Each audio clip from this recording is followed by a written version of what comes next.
اور اس کی خاموشی اس کی معصومیت کو 4 چاند لگا دیتی تھی۔ اس کی آنکھیں بہت چمکدار تھیں، جن میں اس کی بہترین مستقبل کی جھلک نمایاں ہوتی تھی۔ وہ اب 18 سال کی ہونے والی تھی۔ میں نے اس کا داخلہ شہر کے بہترین کالج میں کروا دیا تھا، اور میری یہ گاڑی اسے روز کالج لے جانے اور چھوڑنے کا کام کرتی تھی۔ اس کا FA پورا ہونے والا تھا۔ مجھے اس کی عادت ہو گئی تھی۔ میری اولاد نہیں تھی، لیکن ثنا کے آ جانے سے میری تنہائی دور ہو چکی تھی۔ ہم سب ماضی کو بھلا کر بہترین زندگی گزار رہے تھے کہ اچانک ایک روز گھر کی گھنٹی بجی، لیکن گھنٹی بجانے والوں کو نہ جانے کیا جلدی تھی کہ اس نے 1 سیکنڈ کے لیے بھی ہاتھ نہیں اٹھایا۔ ہم سب تیزی سے کمروں سے باہر آ گئے کہ اللہ خیر کرے، کون آ گیا ہے۔ جیسے ہی ہم باہر آئے، ایک بڑی داڑھی اور لمبے بالوں کے ساتھ مونچھوں کو تاؤ دیتا شخص اپنے ساتھ 4 سے 5 آدمی لے کر گھر میں داخل ہو چکا تھا۔ اسے دیکھتے ہی ثنا میرے پیچھے چھپ گئی۔ اسی وقت مجھے سمجھ آ گئی کہ آج کوئی قیامت ٹوٹنے والی ہے۔ وہ شخص کہہ رہا تھا کہ یہ میری بھتیجی ہے، گھر سے بھاگ کر تمہارے پاس آئی ہے، ہمیں کب سے اس کی تلاش تھی۔ ہمارے سامنے کھڑا شخص کوئی اور نہیں بلکہ مختار شاہ تھا، وہی مختار شاہ جس نے ثنا کو گھر سے بھاگنے پر مجبور کر دیا تھا۔ محیط بھی میرے پہلو میں حیران اور پریشان کھڑا تھا۔ میری تو جان حلق کو آ گئی تھی۔ مجھے کچھ سمجھ نہیں آ رہی تھی کہ کیا کروں، لیکن میں اتنی آسانی سے ثنا کو اس وحشی کے حوالے نہیں کر سکتی تھی۔ وہ بیچاری معصوم سے بچی محض میرے تحفظ کے ساتھ ہی کھڑی تھی۔ وہ شخص آگے بڑھ رہا تھا۔ میں نے بے رحمی سے ثنا کا ہاتھ پکڑنے کے لیے جیسے ہی ہاتھ بڑھایا، میرے منہ سے بے ساختہ نکل گیا کہ یہ محیط کی ہونے والی بیوی ہے۔ اس شخص کا بڑھتا ہوا ہاتھ وہیں رک گیا، اور محیط نے ایک دم میری جانب سوالیہ نظروں سے دیکھا۔ ثنا کی کپ کپاہٹ بھی سناٹے میں تبدیل ہو گئی۔ مختار شاہ نے کہا، اے عورت، تو کیا بکواس کر رہی ہے؟ میں نے ہمت جٹا کر کہا کہ میں بکواس نہیں کر رہی، یہی سچ ہے۔ یہ میرے شوہر سے شادی کرنے والی ہے اور شادی کر کے اسی گھر میں رہے گی۔ تب وہ شخص زور زور سے ہنسنے لگا۔ اس کی ہنسی میں ایک عجیب سی وحشت تھی۔ ہماری جانب شعلہ بھری نظروں سے دیکھتے ہوئے وہ ایک دم بولا کہ میں اس لڑکی کا وارث ہوں اور میں جہاں چاہوں گا اس کا نکاح کروں گا۔ پھر اس وقت مجھے شدت سے احساس ہوا میں نے کتنی بڑی غلطی کر دی ہے۔ خیر، میں نے ایک ٹھنڈی سانس لی اور کہا کہ تم ایسے اس لڑکی کو نہیں لے جا سکتے، یہ تمہارے ساتھ جانے کے لیے راضی نہیں ہے۔ اگر تم نے زبردستی کی تو ہم پولیس سے رابطہ کریں گے۔ تب وہ شخص دوبارہ ہنسا۔ اس کی ہنسی میرے کانوں میں زہر گھول رہی تھی۔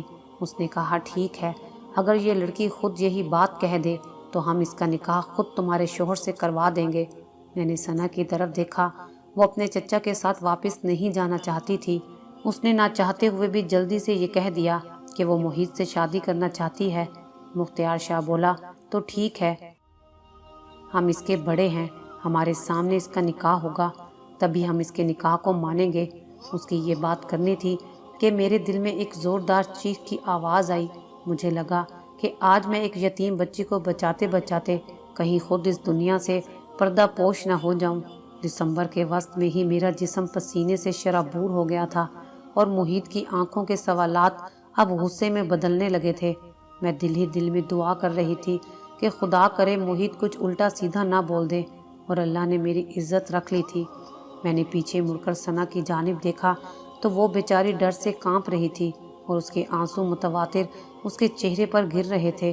میرے پاس اس وقت ثنا کو بچانے کا کوئی اور راستہ نہیں تھا۔ میں نے فوراً اس نکاح کے لیے حامی بھر لی۔ مولوی صاحب کو بلایا۔ محیط نے مجھے اکیلے میں بلایا اور بولا کہ یہ تم کیا کر رہی ہو؟ تم اس لڑکی کو میرے سر کیوں بٹھا رہی ہو؟ میں نے محیط کے آگے ہاتھ جوڑے اور اسے کہا، اللہ کے واسطے یہ نکاح کر لو، بس یہ معاملہ رفع دفع ہو جائے، پھر تم اسے طلاق دے دینا۔ میرے جڑے ہاتھوں کو دیکھ کر وہ رضامند ہو گیا تھا۔ ثنا بیچاری تو سکتے میں تھی، اسے کچھ سمجھ نہیں آ رہا تھا کہ اس کے ساتھ کیا ہو رہا ہے۔ میں نے اسے گلے سے لگا کر پیار کیا، اسے سمجھایا کہ سب ٹھیک ہو جائے گا۔ مولوی صاحب آ چکے تھے اور میں اپنے شوہر کو اپنے ہاتھ سے کسی اور کے حوالے کرنے کے لیے تیار تھی۔ ثنا کی آنکھیں رو رو کر لال ہو چکی تھیں۔ وہ تو سوچ بھی نہیں سکتی تھی کہ اس کے ساتھ ایسا بھی ہو سکتا ہے۔ وہ اس طرح کسی شادی شدہ کی منکوحہ بنائی جائے گی، اور میں نے تو جس کرب سے گزر کر یہ کڑوا گھونٹ بھرا تھا، یہ صرف میں ہی جانتی ہوں۔ نکاح ہو گیا تھا، اور ہر قبول ہے کے ساتھ مجھے اپنا آپ اندھے کنویں میں دکھائی دینے لگا۔ ثنا کے چچا وہاں سے اپنی بھتیجی کا نکاح ہوتے ہی واپس چلے گئے اور ہم تینوں کی زندگیوں کو ایک عجیب سی کشمکش میں مبتلا چھوڑ گئے۔ ہم تینوں کے پاس ایک دوسرے کو کہنے کے لیے کچھ بھی نہیں بچا تھا۔ کافی دیر یوں ہی خاموش سے بیٹھنے کے بعد محیط اٹھ کر کمرے میں چلا گیا۔ میں ہمت کر کے ثنا کے پاس گئی اور اسے بھی پیار کیا۔ وہ تو شاید مجھے اپنی تکلیف لفظوں میں بتا بھی نہیں سکتی تھی۔ میں خود بھی کچھ ایسی ہی کیفیت سے دوچار تھی، لیکن اس وقت مجھے مضبوط رہنا تھا۔ محیط اس شادی کے لیے کسی طرح بھی راضی نہیں تھا۔ میں اسے سمجھاتی رہتی کہ یہ محض فرضی نکاح ہے اور چند دنوں میں وہ ثنا کو طلاق دے دے گا، لیکن وہ اب اور زیادہ خاموش ہو گیا تھا۔ میرا ہر دن ان دونوں کو تسلی دیتے گزر جاتا۔ میں خود اپنی زندگی سے اکتانے لگی تھی۔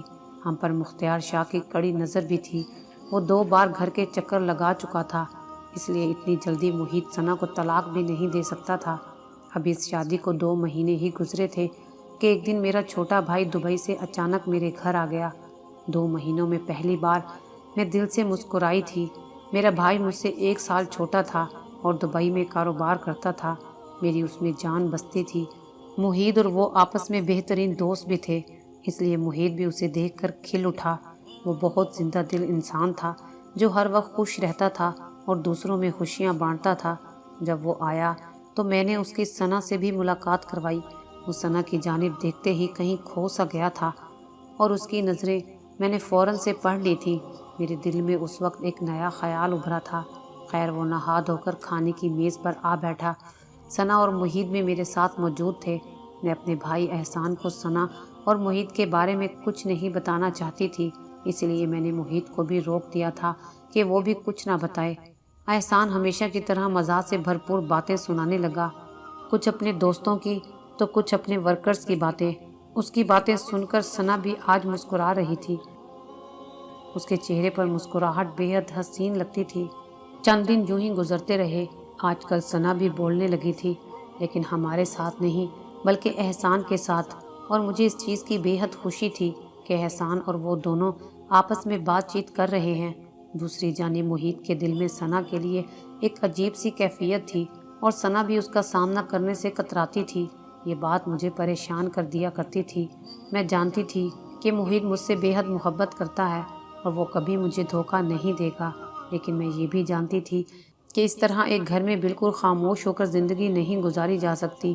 ایک روز احسان نے مجھے بتایا کہ وہ ثنا کو پسند کرتا ہے اور مجھے یہ سن کر بے حد خوشی ہوئی، لیکن میرے دل میں ایک عجیب سا وہم بھی اٹھ رہا تھا کہ اگر احسان کو حقیقت معلوم ہوئی تو وہ کیا کرے گا۔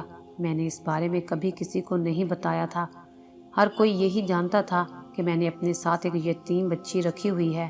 خیر فی الوقت مجھے یہ بات ثنا اور محیط کو بتانا تھی۔ سب سے پہلے میں ثنا کے پاس گئی اور اسے بتایا کہ احسان تمہیں چاہتا ہے اور تم سے شادی کرنا چاہتا ہے۔ تب اس نے حیرت سے میری جانب دیکھا اور بولی، لیکن میری شادی تو محیط سے ہوئی ہے۔ تو میں نے اسے کہا کہ یہ تو بے نام رشتہ ہے جسے جب چاہے ختم کیا جا سکتا ہے۔ تب اس کے چہرے پر ایک مسکراہٹ ابھری جس سے میں نے اس کی احسان سے متعلق پسندیدگی کا اندازہ بھی لگایا۔ محیط کو بھی احسان کے بارے میں جان کر کچھ برا نہیں لگا۔ میں نے محیط سے کہا تم اسے طلاق دے دو تاکہ ہم اس کی شادی احسان سے کروا دیں۔ محیط نے کہا کہ ٹھیک ہے، ابھی تو مجھے ارجنٹ میٹنگ کے سلسلے میں ملک سے باہر جانا ہے، جیسے ہی واپس آؤں گا طلاق دے دوں گا۔ میں نے اس کی واپسی کے اگلے دن احسان اور ثنا کی منگنی کی تاریخ طے کر دی تھی۔ اس نکاح کو 6 مہینے کا عرصہ گزر چکا تھا اور مجھے کبھی اپنے شوہر اور ثنا کے رشتے کو لے کر کوئی شک و شبہ نہیں تھا، نہ ہی مجھے یہ لگا کہ محیط کبھی بھی ثنا کے ساتھ کوئی زیادتی کر سکتا ہے۔ میرا ایک ہی بھائی تھا، اس لیے میں زور و شور سے تیاری کر رہی تھی۔ اب تو آسانی سے ثنا کا نکاح میرے بھائی سے ہو سکتا تھا۔ ہم سب بے حد خوش تھے، لیکن انہی تیاریوں کے دنوں میں ایک دن اچانک ثنا کی طبیعت خراب ہو گئی۔ میں اسے فوراً ڈاکٹر کے پاس لے گئی تو ڈاکٹر نے مجھے ایک ایسی بات بتائی جسے سن کر میرے دماغ کی نسیں پھٹنے لگی، میرے ہوش تک اڑ گئے۔ مجھے لگا کہ شاید کسی نے میرے سر پر آسمان گرا دیا ہے۔ میں لمحہ بلمحہ ثنا کے چہرے کی جانب دیکھنے لگی تو اس نے نگاہیں نیچی کر لیں۔ ڈاکٹر نے بتایا کہ ثنا ماں بننے والی ہے۔ آج میرا ضبط جواب دے چکا تھا۔ ثنا سے مجھے اس طرح کی کسی حرکت کی امید نہیں تھی۔ میں اسے گھر لے آئی اور آتے ہی پوچھا کہ یہ کس کا بچہ ہے؟ تم جانتی بھی ہو اگر محید اور احسان کو یہ بات پتہ چلی تو وہ تمہارا کیا حشر کریں گے۔ میں نے اسے کہا کہ ابھی اسی وقت اس گناہ کو لے کر میرے گھر سے نکل جاؤ۔ وہ میرے سامنے ہاتھ جوڑ رہی تھی کہ خدا کے لیے مجھ پہ یہ ظلم نہ کریں، میں نے کوئی گناہ نہیں کیا۔ میں اسے گھسیٹتی ہوئی دروازے تک لائی کہ اچانک گھر کے حال کا دروازہ کھلا اور محید اندر داخل ہوا۔ ثنا ہاتھ جوڑ کر گڑ گڑا رہی تھی۔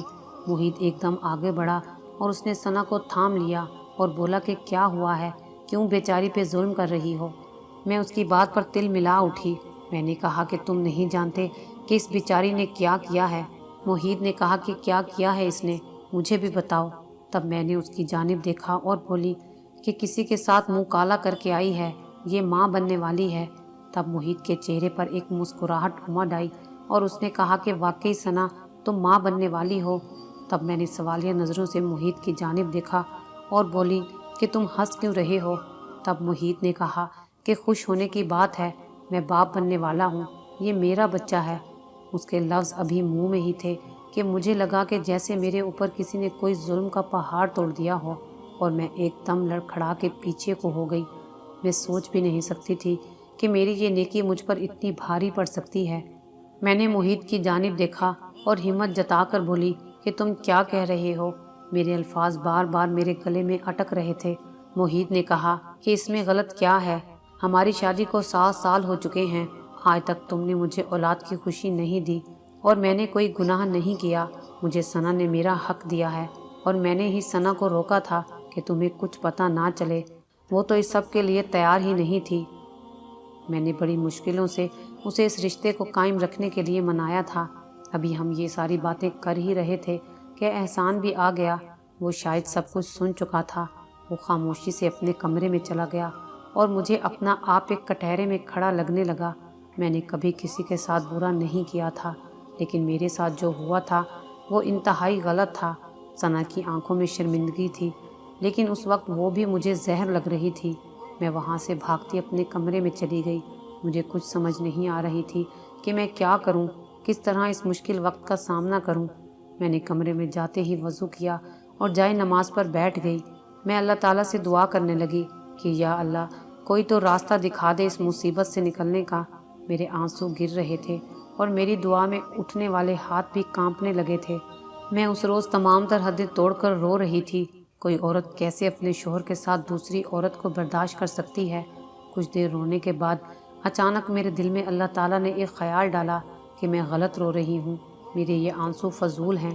جب اسلام مرد کو 4 شادیاں کرنے کی اجازت دیتا ہے تو پھر میں کیوں اس چیز پر شور ڈال رہی ہوں؟ اولاد کو کون نہیں چاہتا ہے؟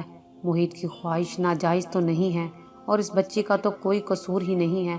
میں نے خود اس معصوم گڑیا کی شادی کروائی تھی اور محیط تو مرد ہے، اس نے محض اپنا حق ہی تو مانگا ہے۔ وہ تو ثنا سے شادی نہیں کرنا چاہتا تھا، اس نے یہ سب میری محبت میں ہی تو کیا تھا۔ بس انہی سوچوں میں گم میں وہاں سے ایک فیصلہ کر کے اٹھ کھڑی ہوئی اور کمرے سے باہر نکلی۔ میرے دل میں منوں کا بوجھ ہٹ گیا تھا۔ میں سیدھی ثنا کے پاس گئی اور اسے سینے سے لگایا۔ میں اسے سچے دل سے قبول کر چکی تھی۔ محیط بھی اس چیز سے خوش تھا۔ محیط کی محبت میرے لیے کم نہیں ہوئی تھی۔ احسان اگلے ہی دن واپس دبئی چلا گیا تھا۔ اس نے مجھ سے کوئی شکوہ نہیں کیا تھا۔ ہمارے ہاں بیٹے کی پیدائش ہوئی تھی۔ اب ہم سب ایک ساتھ رہتے ہیں اور بہت خوش بھی ہیں۔ ثنا کا بیٹا مجھے بڑی امی کہہ کر پکارتا ہے۔ ثنا کا بیٹا محیط کا خون ہے، اس کی اولاد ہے، اس لیے وہ مجھے دل و جان سے پیارا ہے۔ اگر میں اس وقت کوئی غلط قدم اٹھا لیتی تو شاید میں اپنے ساتھ ساتھ محیط اور ثنا کی زندگیاں بھی برباد کر بیٹھتی۔ میں اللہ تعالیٰ کا لاکھوں بار شکر ادا کرتی ہوں کہ اللہ تعالیٰ نے مجھے کسی بڑے گناہ سے بچا لیا تھا۔ ایک دن محیط اخبار لے کر آئے تو اس کے پہلے صفحے پر ہی مختار شاہ کی تصویر چھپی ہوئی تھی اور نیچے لکھا تھا کہ کچھ نامعلوم لوگوں نے مختار شاہ کو قتل کر دیا ہے۔ جب یہ خبر میں نے ثنا کو بتائی تو وہ رونے لگی اور دل میں خدا کا شکر بھی ادا کرنے لگی کہ آج اس کی چچی بھی اس ظالم کے ظلم سے رہا ہو گئی ہوں گی۔